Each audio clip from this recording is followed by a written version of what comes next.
Good. Can everybody hear me fine? Okay, so I'm real interactive, and I've been working all day, so I need smiles and stuff so I don't go to sleep with y'all. Okay, but as he said, I'm Mrs. Norma Smith. I'm the Assistant Scholarship Coordinator for North Carolina A&T. So my role at North Carolina A&T is to make sure that any scholarships that our students receive through the university, any grants or anything that they receive, that is processed through our office. We also help students navigate the scholarship portals, try to make sure that they know about outside scholarships and things like that so that they can help you guys save your money. Okay, so I do understand that we're going to do another session in November about scholarships, which is actually my field, and then we'll talk more about that. So we'll kind of brush through that. But my job today is to try to help you make sure that you're making the right decision for your student. Okay. So when you think about finding a college that fits your student, the first thing that pops into your family's mind, your household mind is, I went to this HBCU, I went to this state university, so I want my child to go there. But on the interim, is that the college actually a good fit for your student? Okay, so hopefully we'll be able to answer some questions for you so that you can prepare your student and get them ready for their journey, okay? So we're going to ask yourself some questions. The first question that you need to ask, first of all, is your student ready for college? Okay? Even though in our mind we want our students to definitely do the college career journey, it may not be what your student is ready for. So a part of that is sitting down at the table and making sure that your student is ready. That's a journey for you. Are they on the right track now for taking their college credits? Have they looked at the universities? Okay, because every college that they're going to be going into requires certain, how many Englishes they need, how many social studies, their maths. Are they on the right track for college? Is your student a military student? Are they supposed to go into the Air Force? If so, what branch? Is your student ready for a 2-year university as opposed to a 4-year? Okay, so making sure you're asking your students not just what you want, but making sure that your student is a part of that and seeing what that student wants and asking them, are they ready for school? Okay, the next thing that you want to do is, have they chose any colleges? So I'm old school, so how many of you guys have heard of courting? That's all? I'm talking to myself. Okay, so this courting process, is when you go out and you kind of visit, different places and things like that, just to make sure this is where you want to be. Okay, and that's what Mr. Wellick was saying, that he had to make sure that that was the school that he wanted to go to. When he got on that campus, was it a comfortable feel? Did it feel like this is where I wanted to be for the next 4 years? Okay. What I tell students to do is to at least have 3 to 5 schools that they're looking at. Okay, that's that courting process. Okay, have more than one choice, because we all have to have a backup plan. Okay, because sometimes that school may have met their quota. Sometimes the GPA that that student needs to get into that school, or the ACT or the SAT, doesn't match what that school needs. So what you want to do, and I have a son that's on this process also. He's in the 10th grade. So one of the things that we have him do is we get him to do a binder. Okay? So in that binder, what he has is he has sections. Okay? Now for me, in my pocket, there's 16 schools in the UNC school system. I told him pick one. Okay? He can do one out-of-state school, and he better work hard to get scholarships so he can pay for it. Okay, so my goal for him is payment. So if you want a car, you got to go out and you got to do scholarships and see what that school has to offer so we can pay for school so you can get a car. Okay, so that's his goal point. So in his binder, he has already chose 4 schools. So there's 4 sections in that binder. Okay, so in that binder, he's identified the 4 universities that he wants to go to. Okay, and then we've reached out to find out what's the admission process for each school, because every school has a different admission process. Okay, so once you've identified that, then he can start his target market. Okay, again, making sure that it's a school of their choice and not yours. And I say that because if that student is not at a school that they want to be at, they're going to waste your funding. Okay? Because they're not going to do well because they're going to feel like they're there for you. Okay? So make sure that comfortable fit is there. Again, making sure that when you've identified those schools, that you know what the GPA it is to get into that university, the ACT or the SAT, what are their scores, okay? For in-state students and out-of-state students, they're different. So if your student decides to go to an out-of-state school, their GPA is going to be different because they have a certain percentage. Each school can only take so many out-of-state students, okay? So that process is a little bit different. So that GPA may be a little bit higher, the SAT and the ACT may be a little bit higher, okay? So making sure that when you're doing that process and for each section, you know what it takes to get into that school, okay? The other thing is identifying a major. What does your child want to do? Okay? Do they have a major right now? They're saying, I just want to go to that school because I like the colors. Okay? So when you look at that school that you have chosen, does it have the major that you want? I would have you delve in a little bit further to that school also. Find out if that major is accredited. Just because the school is accredited doesn't mean that the major at that school is accredited. Okay? Because each school has colleges. Okay? So each college has to have its own accreditation. Okay? So the school as a whole can have accreditation, but make sure that major has its accreditation also. Okay? You don't want your student to go through and if they decide to transfer, their credits don't transfer with it, and or they don't validate their degree once they're done. Okay? So make sure you do that as part of their research. How long does it take that degree to finish? We're going to, if you can write all your questions down, he told me to ask questions at the end. But yeah, just write your questions down and I'll come back to that, okay? The other thing is for that degree that they're going to be going in. Some degrees are 5 years, okay? I know we say in and out and 4, but depending on what their majors, especially for some engineers, their majors can be a 5-year degree. Also, find out what the next step is when you're looking at that degree, because I know some engineering programs, they can get a master's in 5 years. Okay? So make sure that you know what that degree holds, okay? The other thing is, what's their job? What do they want to do when they finish school? Okay? Because the other thing is making sure that what they want to do matches with their major. So if they want to do music, engineering is not what they want to spend 4 years doing. Okay? So make sure you know what their ultimate degree, what they want to do with their ultimate degree, so that they can make sure that they're in the right one to get the job that they need. Okay?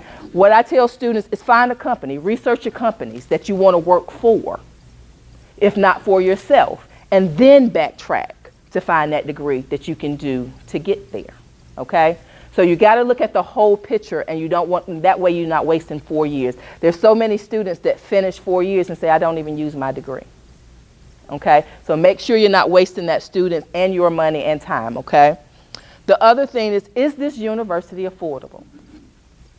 So as I said, I'm a scholarship coordinator. So you can imagine all of my conversations on the telephone is, my child has a 4.0. Y'all should be paying for it. So does that baby's. And so does that baby. And this baby got a 5.0. Okay, so what I've been seeing, and I've been in financial aid for the last 13 years, is that now with students being able to take the early college courses and college courses, their GPAs now are competitive up here. So all of our students almost look alike on paper. Okay, so there's no way possible that the university can pay for everybody that looks the same. Okay, so your preparation for your student is getting them ready to go into school. Yes, scholarship money is wonderful, but ultimately what we should be doing is looking at, is this affordable for us if we don't get any assistance? Okay, did we plan 4 years for the student to go to school? Okay, so making sure that this is not going to be a hardship on you while you're going through this 4-year process, okay? And a lot of times, especially with students that want to go to out of state, that funding triples, okay? So making sure that that school is affordable for you. And again, making sure you, as part of your courtship, is finding out what scholarships that school has to offer and that student can apply for. Like I said, I'll go into that more in my next session in November because that's a whole nother plateau. So there's a lot of information up under that target market. But again, when courting that school, find out what that school has to offer that they can give your student, okay? And what they can be a part of and what they can apply for. The other thing is, what does the campus offer as a whole? So we have students, we have two types of students. We have the one that comes to school and all they do is go to classes, they don't do anything, and then they graduate. Then we have the student that our employees are looking for. And that's that student that can multitask. Don't just have them be in organizations, have them be on the boards of the organizations, okay? Because what we're looking for is a well-rounded student, a student that not only can be academic, but they can multitask, they can do different things, they can succeed in different things. Colleges have internships that the students should take advantage of so that they can eventually turn into a job. I encourage my students to go abroad, see other countries. This is a time for you to grow and network. Again, is this a good field for me? Am I going to thrive here? Or am I going to go and just be a student in the class, or when I leave, they're going to know who I was? Okay? You want that university to know that your child was there other than just a tuition pay. All right, so that depends on your student and how they take advantage of that campus life as a whole. That also builds their resume because they're not able to work and go to school. So with doing internships and going abroad and being a part of organizations, honors programs, and things like that, that's building their resume. So when they go out to present that to, when they have college fairs and things like that, that's what those employees are looking at, okay? They want to see that that student is interactive and is a go-getter, okay? Having options. I tell my kids all the time, you got to have a plan A, B, C, C1, C2, 2A. Because one of the things that we don't do, because we don't want to think about our kids failing, is we don't prepare them to fail, okay? So what we have to do is we have to tell them, if this road doesn't work, jump on this one, okay? But if they have that plan ahead of time, it's no pause in between there. They can go straight from here, get up, brush off, and pick up on this road and keep moving. So you got to have options, okay? So I may get into a major that I don't like. So what am I going to do? Am I going back home? Because I know y'all already have redesigned their room. I know it's the man cave. Mama done changed it into her little room with her makeup and her stuff. I know, we done already did it because I done it. I already got my kids' clothes packed. What color you want your room? We already got it ready. So making sure that they're prepared and they have options. So you want to have more than one university to choose from. Because we do transfers, and that's a whole different process. If you decide that this university is not for you, you can transfer. Don't stay somewhere that you're not comfortable at, okay? So they do have transfer options. Now, the only thing with transfer options is that if you're doing financial aid, that financial aid runs out at a certain given time, okay? So if you're using it here and their tuition is higher, you're using more over here, so you may end up paying out of pocket by the time they finish at another university if all their credits don't transfer. Okay, so make sure in that planning process that you have, if they're not comfortable, make sure you find that assessment out during that first year, okay, so that you're not wasting a lot of time at a university they're not going to thrive in. Okay. The other thing is seeing if that's a part of making sure that college fits for you. Making sure, again, that you have that planner in place so that you can go down and make sure that you're meeting all the options of the university that they're looking at. And then having that backup plan, okay? Making sure that student is 100% prepared, okay? So being prepared. I love checklists. I'm Excel driven, so everything I have, I put on an Excel spreadsheet, okay? So I may have 5 or 6 spreadsheets with 4 or 5 different tabs at the bottom, okay? But one of the things is each school will have a list of things within the missions that they need, Okay, so there's a process. Once I get admitted or once I'm looking at the admission process, then you move over to the financial aid piece. Okay, so you want to make sure that you have both checklists, because that financial aid piece doesn't kick in until that student is actually a student at that university. Okay, because what happens is your information is put on the FAFSA. So we don't want that information floating around. So FAFSA says to us, this is their federal information, so unless that student belongs to you, we can't get their information. So if a student's admitted over here and you call over to this school, they can't tell you what that student would get at their school because we don't have access to their FAFSA information. The only thing that we can tell you that's set in stone is all students that do a FAFSA will get a loan. That's the only thing that we can tell you that's solid. Okay? And just for reference, because I have a lot of parents say, well, you know, I thought my student's going to get financial aid and all they have is loans. Loans are federal funding. Okay? There's two different types of loans. There is a subsidized loan and there's an unsubsidized loan. I tell my students, when you see unsubsidized, run. That accrues interest. Okay, so if you have to take out a loan, that subsidized loan is a loan that does not accrue interest until after they have finished, either graduated from school or 6 months removed from the university. Okay, unfortunately, everybody doesn't qualify for subsidized loans because that is a need-based loan. Okay, so if you only qualify for unsubsidized, I understand that, and that's a little kicker right there. That's where we kick in them scholarships, because again, that does accrue interest as it goes. But having that website, make sure, we have so many parents that will say at the very end they had to pay for the FAFSA. One of the key words in FAFSA is free. Okay, so make sure that you're using their federal website to do your FAFSA. Anything that says put in a credit card information, back out, you're on the wrong site. Okay? Same thing with scholarships. If it has anything where you have to give money, back out, you're in the wrong field. Okay? So each student that does a FAFSA, the parents are going to have a FSA ID. Okay? That's where the FAFSA will allow you to sign that electronically. Okay? So that gives you access to that student's FAFSA. Make sure that you have your own and the student has their own, okay? Because it won't process right if it don't. It'll come back to the school rejected, okay? So make sure that you as the parent have your own FSA ID also.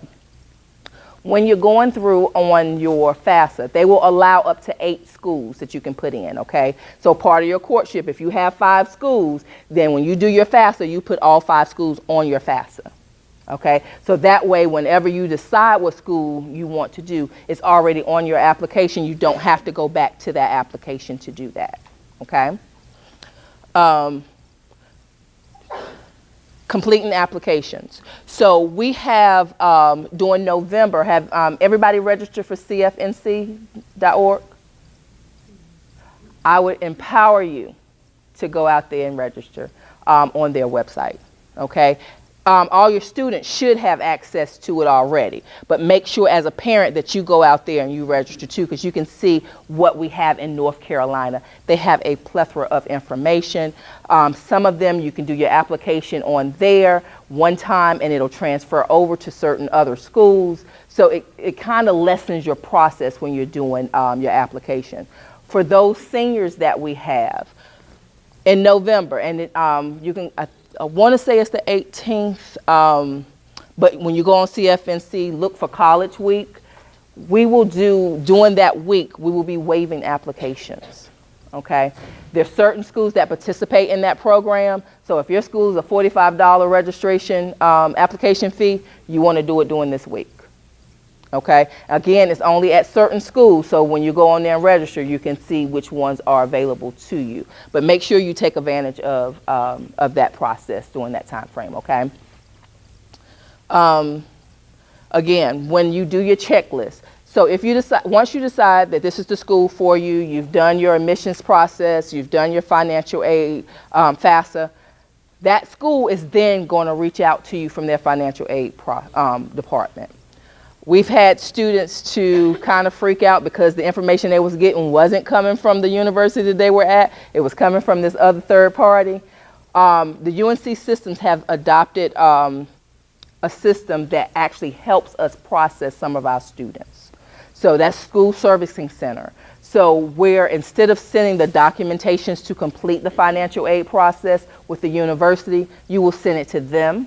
They will process the student, and then they will send that information to the individual student. The good part about the servicing center is if that student decides to go to another university, they don't have to go through that process again because the servicing center already has it. Okay? So that's the good part as opposed to you doing your process with that individual school and only your school having it, and then they won't release certain documents once you've given it to them. Okay? So then you would have to go over the whole process again.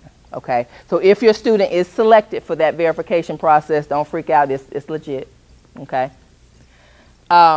Once your student is admitted to the college of their choice, then you want to make sure that you follow that school. They will all have what we call an orientation. Okay. Most schools have a fee attached to it for the parents to come. I implore you to please have at least one parent. Because our students, they hear us, but they don't hear us. So their recollection of what we said to come back and tell you is going to be totally, totally different. Okay? So if we have that one parent there that can actually hear what the students are hearing, and then we have most universities will have parent sessions too, where you can break down and understand actually the terminology behind what you're signing up for. Okay, so make sure that you find out when that school's orientation is once that student has gotten admitted. And then stay connected to that school. Okay, because the important part is once a student is a part of that university, you want to become a family member part of that school too. You want to know what that school is doing, when they're having activities, when they have people coming to the campus, what your student can take advantage of to make sure, again, that they're well prepared and they're not missing any opportunities that the campus has. A lot of students will leave the nest, so to say, have never really left parents, so they stick to their room, or they stick to that one or two friends that they met in orientation, so they don't take advantage of what the campus has. If you're connected to that university, you can say, hey, did you know that they're having this fest over here, or they're having this career fair on this day? I need you there. Okay? Because they'll tell you, oh yeah, I missed that, I was in class. Get their schedule, make sure they make time. Okay? Because what you don't want is them to go through 4 years and then come back home because they ain't did nothing. Okay? All right. So leaving the nest. How many helicopter parents do I have? Do y'all know what helicopter parents are? Yes. I'm learning too, So we want to get them ready to leave your house. That's the goal, right? I know, I told you, I started packing already. I didn't ask you what color you want your broom because I'm already packed, okay? Let them surf this highway, okay? And then you sit in the passenger side. I know it's hard. I got two. I know it's hard. But you sit in the passenger side. What I've learned for a lot of students is when you're in high school, it's free. It's public education. You ain't paying for that. We're paying for that because we work. But it's free education for them. So that's where their mindset is at. So what happens is when they go from high school to college, and you guys have done everything, they're still in high school mode. So they're still going to respond as high schoolers. Okay? So now you have a chance to translate to them, you're going to become an adult. You got to start being responsible for your own. I get so many students that come in with their cell phones. My mama said, can you talk to my mama? No, baby, I can't talk to your mama. Okay, I need you to know what you're doing. I need you to be a part of your process. So what you do is you let them sit in the computer seat and you sit beside them. So when they have questions, now you can answer those questions, and now they can start understanding what the terminology is and what this sentence means, okay? Because now mom and dad is sitting right there beside them, okay? But once they start understanding that these classes cost, I actually got smacked in my face one day because I was one of those parents. I really didn't think that I was. So I talk to parents all the time. I'm like, get your baby ready and do this and do that. And I was at a function and I was talking, and one of the parents said, so do your son and daughter know how much the mortgage is? I said, well, what they need to know the mortgage for? They all pay. And then I thought about it. They don't respect your house half of the time because they don't know it costs. They don't respect the lights because they don't know that it costs. So I started telling my parents, let them see the bills. Let them see that each class that you take costs $300. Do you know what we can do with that $300? Okay, so I don't need you to be in the bed and when the alarm go off, you hit it and you roll over and go to sleep. I need you to take this $300 and go to this class and sit and talk to this man. Okay, so make sure that they are part of that process and that they know that their tuition costs this. Okay, and that this loan has to be paid back. Okay, so you want to make sure that they're driving that car and that they are part of it. Be their assistant, not their door. I know that's hard, but let go. I promise you'll thank me later. You'll call me in 4 years and be like, they ain't even come back home, Miss Smith, thank you. Okay, because we want to get them prepared, okay, and they need to start becoming adults. And the hard part of us is to understand that we're not raising children, we're raising adults. We're trying to make sure that they're going to acclimate themselves out in society and that they're not going to hit that first rent bill that comes to them. They're going to say, oh, I'm going to the party and we're not going to pay this bill. So in 30 days, they're knocking on your door. Mom, I couldn't pay my rent, so I was evicted. Let them know that it comes with a price tag, okay? And then that they're meeting all deadlines, okay? You don't want them to miss out on something because they overslept. Okay, we got to get those documentation in so that we can process, so that the school can process their information in time, so that you guys are not sitting there on the day that schools start and their bills haven't been paid because they missed deadlines and now stuff is not processed. Okay, we get so many students at the front door and they can't get into their dorms because their bills haven't been satisfied. Okay, so make sure that they're not missing any of those deadlines. The other thing is we know that our students have their own personal emails and things like that. I would encourage them for college purposes, business purposes, to get an appropriate email, first of all. But then you have the access to it also. So this is a shared email, okay, that all information, important information from the school, from high school, and for your college is coming to this one email so that you know when you sit down, everything that's there is related to their education. Okay, but on the other side, if they're not paying attention, you're paying attention. Okay, so that way that you are part of that process and you're not missing anything as well. Okay, the other thing is starting that process of letting go. Pace yourself. Okay, you got time.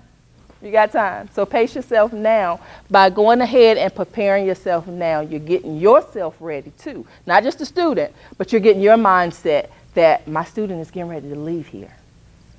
And their senior year, they're not worried about this. They're worried about, I got cap and gowns, I got my senior pictures, I have my last prom with my friends, I got my senior project, I got all this stuff that's going on as a senior. If we have anybody in here that's not a senior, I tell you, start in the 10th grade now. Go ahead and have them start filling out applications so they'll know what that process is so when they sit down, it's not overwhelming.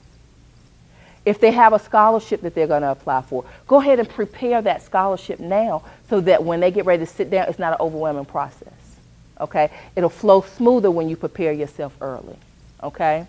So again, going out on that college's website, finding out what that school is going to need, and then making sure that you're ready. So when it gets ready to open, that date to start doing it, you're already ready. You're already prepared.